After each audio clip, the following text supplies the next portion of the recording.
Gaddafi nationalized key sectors of the oil resources and negotiated fairer prices within OPEC for oil-producing countries.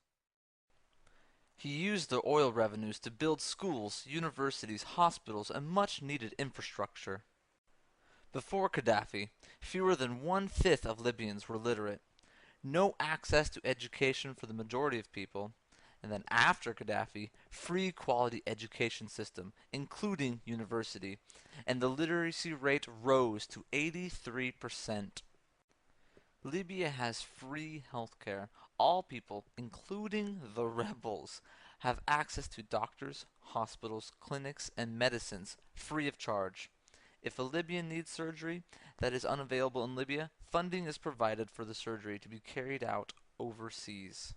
Soon after the revolution, basic food items were subsidized and electricity was made available throughout the country.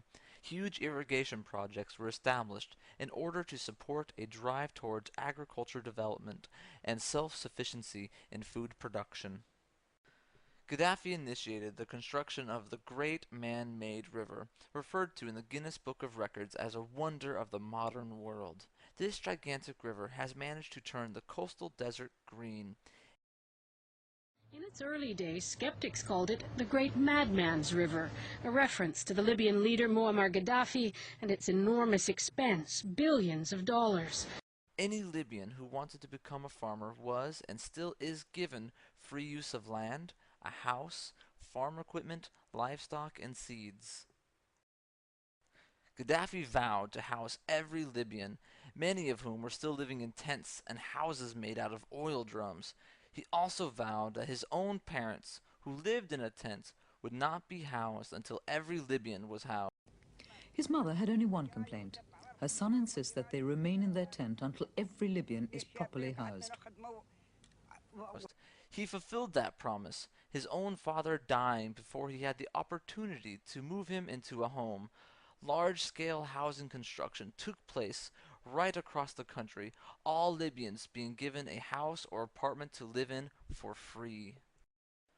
Under the leadership of Gaddafi, Libya has attained the highest standard of living in Africa, rated on the UN's HDI ahead of Russia, Brazil, and Saudi Arabia.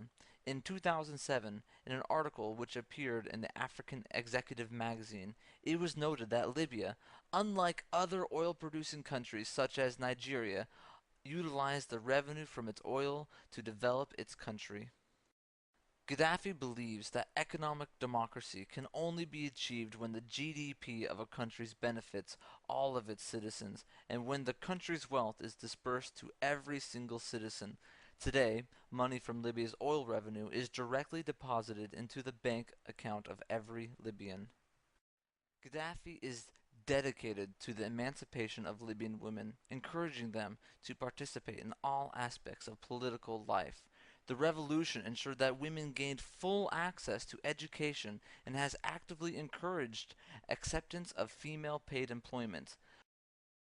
Libya is a very traditional society, and these moves by Gaddafi have been met with stiff resistance, especially by the forces in Benghazi. He opposed the U.S. invasion of Iraq and condemned those Arab leaders who supported the so-called coalition of the willing, earning the wrath of the Saudi monarchy when he said that the Kaaba was under the yoke of American occupation, and questioned what meaning the Hajj has for Muslims as long as the American occupation of the sacred house of God continues. In October of 2010, Gaddafi was the first and only leader in the Arab world to formally apologize for the Arab role in the trade and capture of Africans. This infuriated Arab leaders, disgruntled with the arrogance of the Arab leaders and the continual thorn in their side, as he openly criticized their hypocrisy and servitude to Western imperialism. Gaddafi became isolated in the Arab world. He called on the African Union to give representation to Africans in the U.S., Europe, the Caribbean, and South America. In a recent speech, he said, "From now on, by the will of God, I will assign teams to search investigate, and liaise with the Africans in Europe, and to check their situations. This is my duty and role towards the sons of Africa. I am a soldier for Africa. I am here for you, and I work for you. Therefore, I will not leave you, and I will follow up on your conditions. One of Gaddafi's most controversial and difficult moves has been his determined drive to unite Africa with a shared vision for the true independence and liberation of the entire continent. He has contributed a great deal of his time, energy, and large sums of money to this project.